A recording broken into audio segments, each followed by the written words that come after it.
కర్నూలులోని వందే మాతరం గీతం రచించి 150 సంవత్సరాలు పూర్తి అయిన సందర్భంగా కర్నూలు మాంటిస్సోరీ పాఠశాల ఉపాధ్యాయులు వందే మాతరం గీతాన్ని ఆలపించారు. దేశ ప్రధానమంత్రి నరేంద్ర మోదీ పిలుపు మేరకు ఈ కార్యక్రమం కర్నూలు జిల్లా పరిషత్ కార్యాలయం ముందు ఉన్న మహాత్మా గాంధీ విగ్రహం వద్ద జరిగింది.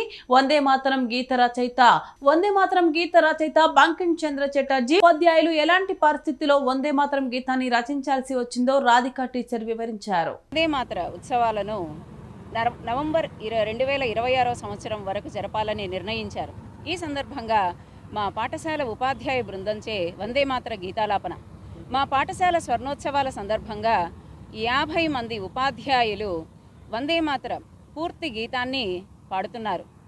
ఈ గీత రచయిత శ్రీ బంకిం చంద్ర చటర్జీ గారు. ఏ సందర్భంగా ఈ పాటని రాయాల్సి వచ్చిందో అందరికీ తెలియజేయాల్సినటువంటి బాధ్యత మనందరిది.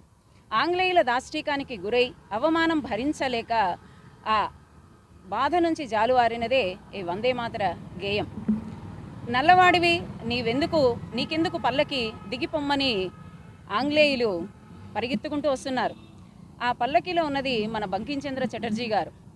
ఏం జరిగిందో తెలియకనే ఆ పల్లకి ఆగిపోయింది. ఆయన లోపల నుంచి బయటకు వచ్చే లోపలే